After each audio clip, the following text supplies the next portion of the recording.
Assalamualaikum warahmatullahi wabarakatuh. Hai teman-teman semua, kembali lagi di Tengku Ridwan Channel. Kali ini kita akan membahas tentang sebuah kisah inspiratif lainnya, yaitu tentang salah seorang sahabat, bukan hanya sahabat, tetapi sepupu daripada Rasulullah SAW, di mana di masa akhir hidupnya beliau menggali kuburannya dengan kedua tangannya sendiri. Dan kisahnya itu sungguh luar biasa. Siapa beliau? Beliau adalah Abu Sufyan. Abu Sufyan bin Haris bin Abdul Muthalib. Jadi Haris ini adalah saudara laki-laki dari Abdullah, yaitu ayah daripada Rasulullah SAW. Jadi Abu Sufyan itu adalah sepupu dari Rasulullah SAW. Bagaimana dengan Ali bin Abi Thalib? Nah, Abu Sufyan itu umurnya tidak jauh berbeda daripada Rasulullah SAW. Mereka sebaya. Dan di sirah, di kisah ini, Abu Sufyan sendiri itu satu ibu susu dengan Rasulullah SAW, yaitu Halimatus Sa'diyah. Jadi masa kecil Rasulullah SAW sampai beliau remaja itu bersama dengan Abu Sufyan ini. Jadi mereka itu sepupu dan CS bahasa kita ya. Main bersama, makan bersama, menghabiskan hari-hari sama ya, di bawah pengawasan dari Bani Hashim, keluarga besar mereka.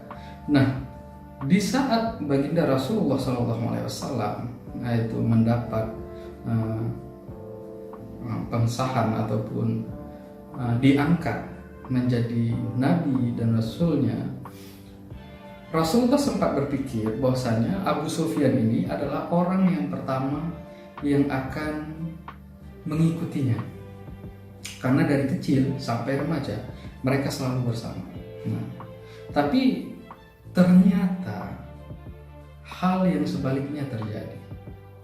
Abu Sufyan adalah orang yang paling gencar menolak dan memusuhi Rasulullah SAW dan ajarannya.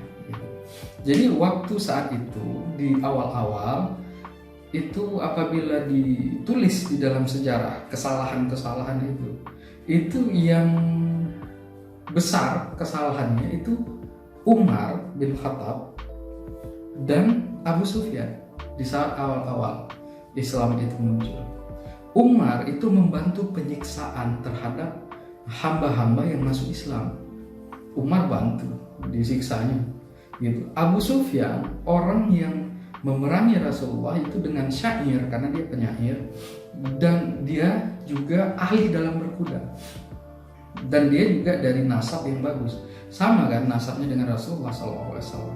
Dari Quraisy yang terpandang gitu. Jadi dia yang gencar, bahkan dia dari kecil kan sama-sama dengan Rasul, tapi dia yang paling parah lah itu. Umar masuk Islam dia enggak sampai di perang Badar, Uhud dia ikut berperang melawan kaum muslimin.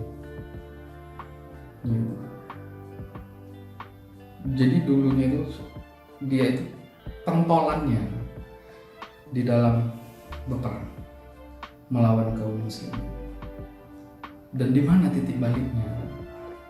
Jadi titik baliknya yaitu ketika Fathul Makkah, pembebasan Makkah oleh Rasulullah SAW. Jadi Abu Sufyan mendengar bahwasanya Rasulullah SAW beserta rombongan ingin menaklukkan Makkah.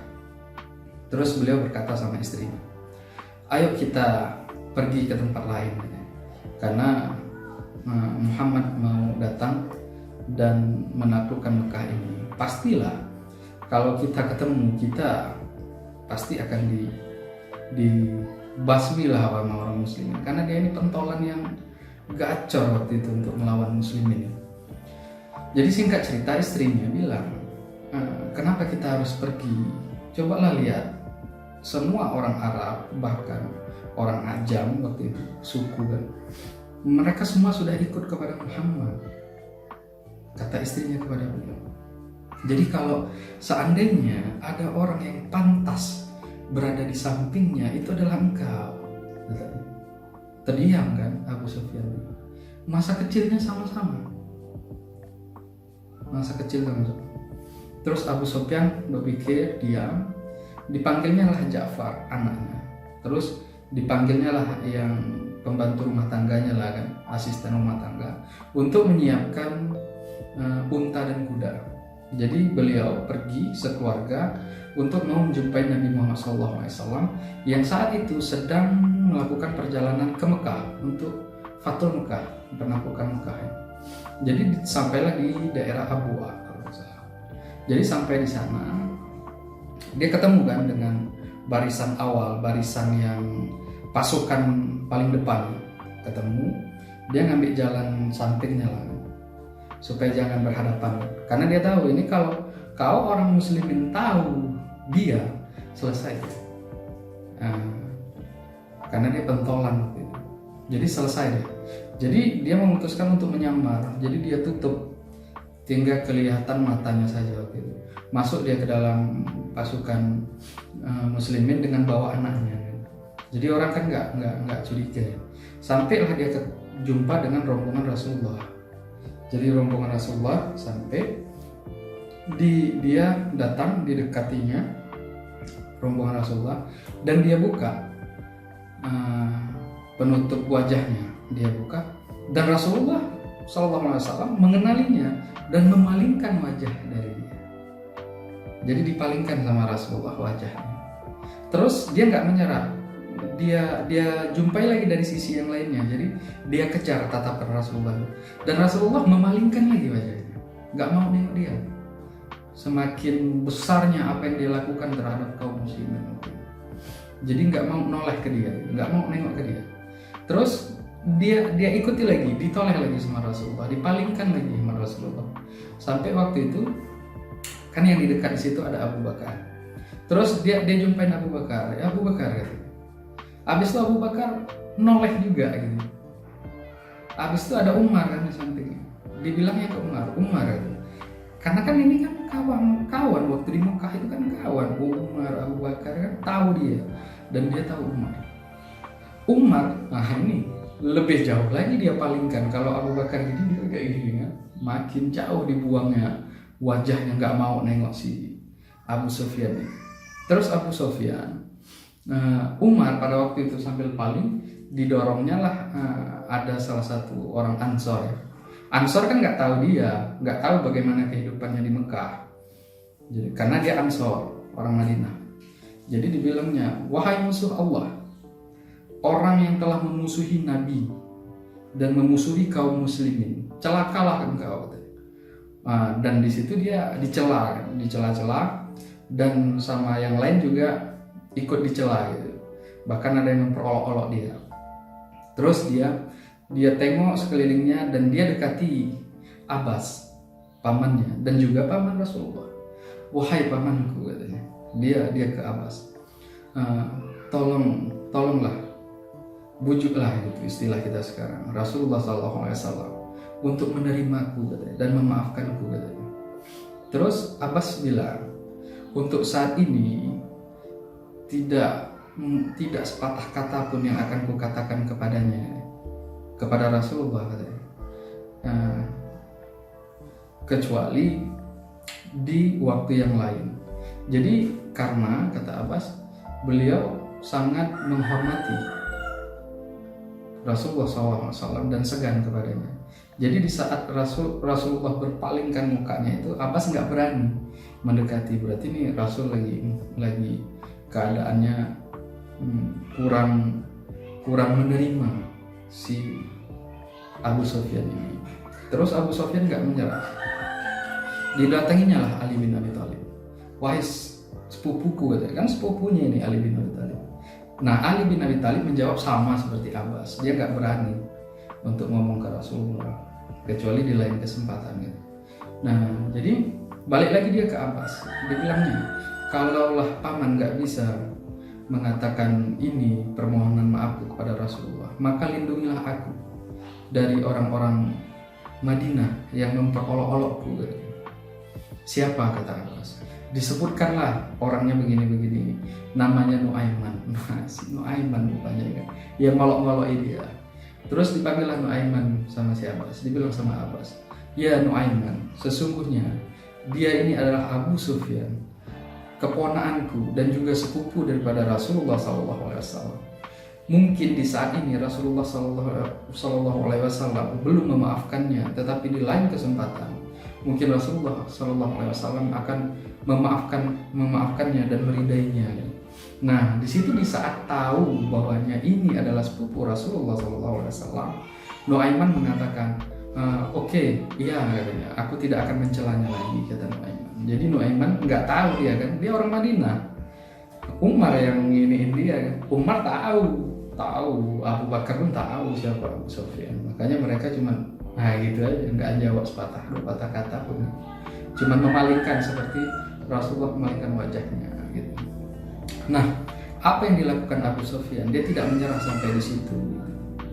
Jadi ketika Rasulullah SAW mendirikan tenda untuk menginap, nah kebesokan harinya itu Abu Sufyan bersama anaknya Ja'far menunggu di depan tenda Rasulullah SAW. Ketika Rasulullah SAW keluar dari tendanya, masih sama Rasulullah SAW memalingkan wajahnya dari Abu Sufyan. Dan Rasulullah SAW itu sedih, itu dengan apa yang dibuat oleh Abu Sufyan terhadap agama Allah, terhadap kaum muslimin. Bagaimana dulu orang-orang mukmin, orang muslimin yang di Mekah yang masuk Islam itu dianiaya, terus disiksa, dan beliau ini adalah salah satu kebetulan yang melakukan itu. Jadi begitu terlukanya Rasulullah SAW pada saat itu. Tetapi Abu Sufyan tidak menyerah sampai di situ. Nah, suatu saat dia ngomong sama istrinya, kalaulah seandainya Rasulullah SAW tidak mau memaafkanku, katanya, demi Allah, katanya, ku bawa anakku ini. Jadi ada anak dia yang kecil gitu, umur beberapa tahun. Ku bawa anakku ini, katanya, entah kemana, ke tengah gurun pasir itu, entah sejauh apa, dan kami tidak akan makan dan minum sampai dia meninggal gitu sama anaknya, karena dia frustasi, merasa bersalah dan merasa belum mendapatkan maaf daripada Rasulullah SAW. Mendengar hal itu, Rasulullah SAW kan tahu watak dia, watak Abu Sufyan, kawan kecil. Itu dia kalau sudah ngomong A ya A, kalau dia ngomong B ya B gitu. Jadi ketika mendengar itu Rasulullah SAW lembutlah hatinya. Jadi di saat keluar tenda, Abu Sufyan ada di luar dengan anaknya, dan Rasulullah SAW mau melihatnya, dan tatapannya tidak kayak cuek pada awalnya, tapi lembut gitu, mau melihatnya. Dan di saat itu dia senang, dan terjadilah Fathul Mekah, pembebasan Mekah. Dan Abu Sufyan ikut di dalam penaklukan kota Mekah. Tetapi dia sudah Islam, dan dia yang mengajari wudhu. Ada sebagian dari riwayat mengatakan yang mengajarkan dia wudhu, sholat dan segala macam itulah adalah Ali bin Abi Thalib, sepupunya yang mengajarkannya. Jadi beberapa puluh hari itu ada perang lagi berikutnya, yaitu perang Hunain, lembah Hunain. Jadi lembah, di dalam lembah perang waktu itu. Jadi Rasulullah SAW menyiapkan pasukan sekitar 12.000 pasukan pada saat itu, yaitu Mekah, Madinah, dan digabung dengan 2.000 orang yang baru masuk Islam dari kurun Fathul Mekah itu, termasuk si Abu Sufyan. Nah, untuk melakukan perang Hunain. Jadi perang Hunain ini seperti sekutunya Quraisy. Nah, peranglah mereka di Hunain. Si Abu Sufyan menganggap perang ini adalah sebuah kesempatan untuk menunjukkan betapa seriusnya dia mencintai Rasulullah SAW gitu, dan Islam itu sendiri. Jadi singkat cerita, perang itu saat itu sudah sampai di puncak Hunain, lembah curam, itu lembah Hunain namanya. Jadi Rasulullah SAW memerintahkan 1.000 orang dulu masuk ke lembah Hunain, masuk. Jadi sebenarnya posisi perangnya itu habis lembah itu, tapi pasukan musyrikin itu mereka sudah terlebih dahulu berada di lembah itu daripada orang muslim, yaitu muslimin. Jadi waktu itu 1.000 pertama yang turun itu dipimpin langsung oleh Khalid. Wah, panglima besar Khalid bin Walid yang turun dengan berkuda kan 1.000. Cuma semakin curamnya, jadi turunnya itu cepat. Ternyata begitu di bawah itu sudah ditunggu sama orang musyrikin. Nah, orang musyrikin sudah nunggu. Orang itu membuat lubang-lubang, ditutup pakai pelepah kurma, ditutup lagi pakai tanah, dan mereka sembunyi di dalamnya. Jadi karena cepat turunnya itu cepat, keluar ini kan, keluar dihantam. Di riwayat menjelaskan pada saat itu Khalid bin Walid saja itu mengalami luka-luka yang banyak gitu, dari kepala sampai ke kaki. Luka semakin karena mereka sibuk ngerem aja nggak bisa, dibantai gitu. Jadi terluka-luka dia. Nah, sebahagian yang di antara 1.000 ini merasakan ini kacau karena pasukan itu sudah 20.000, sudah 20.000 di bawah. Mereka baru 1.000 dan itu dihantam. Jadi ada yang naik untuk balik. Rasulullah nggak tahu kejadian di bawah, Nah, turun lagi yang 1.000 yang di atas. Ya, yang di bawah ini yang kena serang mau naik, beradulah, porak-poranda kaum muslimin pada saat itu, porak-poranda. Nah, riwayat menjelaskan kenapa itu bisa terjadi. Ada seorang sahabat bilang, biasanya kaum muslimin ini jumlah pasukannya kan lebih kecil daripada musuh. Di saat itu imbang, tentaranya imbang, beda tipis. Jadi beliau bilang ini kita pasti menang. Nah, itulah menyepelekan, kena bab itu, menyepelekan, menganggap remeh, menganggap enteng, terjadilah itu porak-poranda. Termasuk Rasulullah bergeser agak ke kanan dan menyerukan untuk berkumpul di dekat Rasulullah SAW, meneriakkan, wahai kaum muslimin. Disinilah Rasulullah SAW bin Abdullah untuk menyerukan berkumpul kemari, tetapi nggak ada yang dengar. Mereka sibuk melarikan diri, sibuk menyelamatkan diri. Bahkan ada sebagian pendapat itu ada yang mau ke Mekah, mau balik gitu. Bukan keluar dari lembah itu, tapi mau balik ke Mekah karena takut. Apalagi ada 2.000 yang baru, jadi lari. Nah, habis itu Abbas juga memanggil, berkumpul di dekat Rasulullah waktu itu. Tapi ada yang dengar, ada yang berkumpul, tapi kebanyakan lari. Bayangkan di antara 12.000 pasukan yang dibawa pada saat itu cuma hanya 100-an yang berkumpul di sisi Rasulullah. Nah, hanya ratusan, 100-an akan dibilang dalam sejarah. Yang dibawa 12.000. Bayangkan kemana yang lain, kocar kacir. Hanya 100-an. Dan di saat itu digempur sama orang-orang musyrikin kan, digempur pasukan Rasulullah SAW. Nah, ini dia. Apa yang dilakukan Abu Sufyan? Dia berdiri di samping kudanya Rasulullah. Kalau dulu dibilang Rasulullah itu mengendarai antara perkawinan kuda apa dengan apa itu, tapi yang paling bagus karena warnanya putih. Nah, ada bagalnya. Bagal itu kayak tali leher kudanya. Tali leher kuda. Jadi itu dipegang, itu di sisi kiri kuda dengan tangan kanan dipegang oleh Abbas. Nah, Abu Sufyan berada di kirinya dengan pedang di tangan kanannya. Gitu. Jadi ketika ada yang pasti kan Rasulullah menjadi sasaran.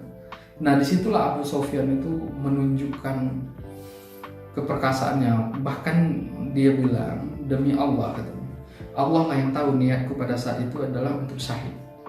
Jadi dia nggak ada ragu, dia maju terus dengan mempertahankan Rasulullah SAW di sampingnya. Jadi asal ada yang menyerang dia hantam, asal ada orang maju dia hantam. Jadi dia melindungi Rasulullah SAW tadi. Terus Rasulullah SAW bertanya ke Abbas yang berada di sisinya, ya paman, katanya, siapa pemuda itu? Karena memang luar biasa. Di saat yang lain kocar-kacir, dipanggil pun nggak datang ya. Ada sebagian yang datang, tapi ada yang nggak datang. Dipanggil pun nggak datang. Tapi yang satu orang ini itu dia jaga gitu, jaga ring dia kan, jaga di lingkaran ring dari kuda Rasulullah SAW itu. Dan Rasulullah nanya, siapa itu? Terus disitulah kesempatan Abbas ngomong kan, ya Rasulullah SAW, dia adalah keponakanku dan juga sepupumu, Abu Sufyan. Di situ Rasulullah SAW,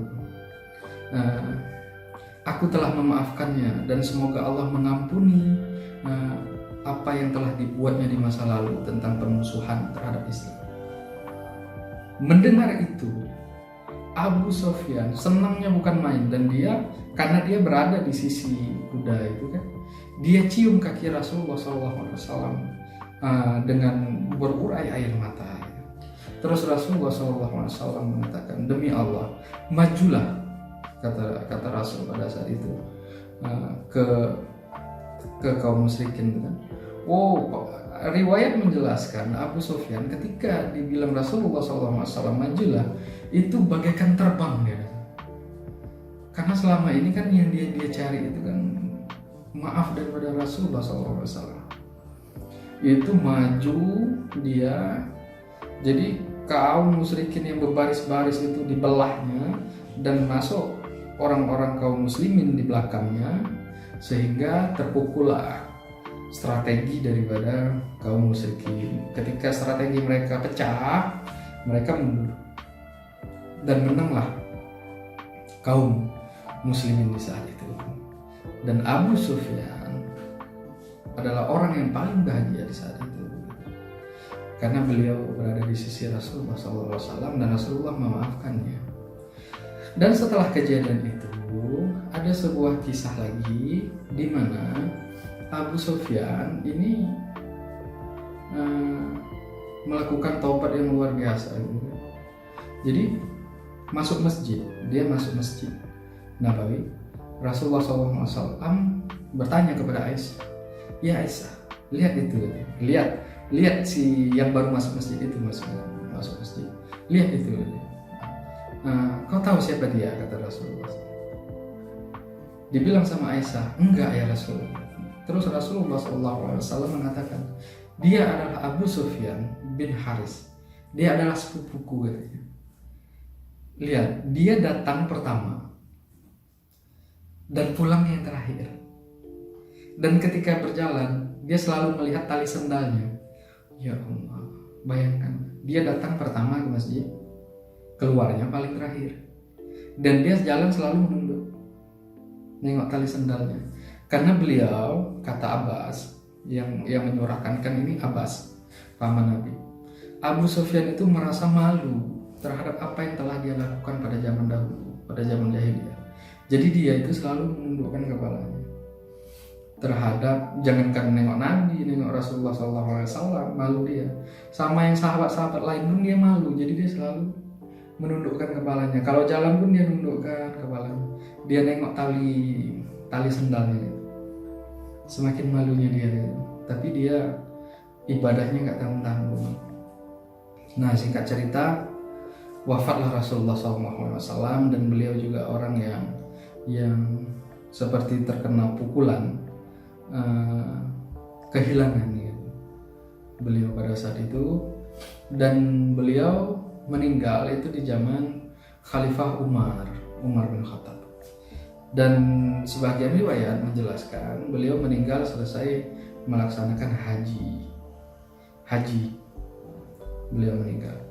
Nah, di dalam riwayat itu menjelaskan kan ada mencukur ya, bercukur. Jadi di kepala beliau tuh ada kayak kalau kita bilang sekarang kutil ya, apa yang kayak daging tumbuh itu, dan itu kena cukur. Nah, itu ada yang sebagian berpendapat sebabnya karena itu.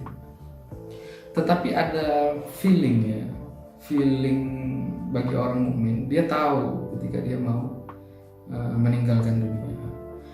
Jadi sebahagian kita mengimani itu ketika kita meninggal ada alam kubur, ada hisab, ada surga ataupun neraka. Itu sebuah paket yang tidak bisa terpisahkan dan kita mengimani itu. Tetapi para sahabat zaman dulu lebih dari itu. Mereka beranggapan bahwasanya meninggal dunia itu adalah awal daripada hidup yang baru. Beda dengan orang musyrikin. Musyrikin itu adalah akhir daripada hidupnya ketika dia meninggal. Tetapi bagi orang-orang mukmin, orang-orang yang beriman, meninggal itu adalah sebuah awal hidup yang baru, dan itu menyenangkan dan bahagia karena bisa bertemu dengan Allah Subhanahu wa taala dan Rasulullah Shallallahu alaihi wasallam.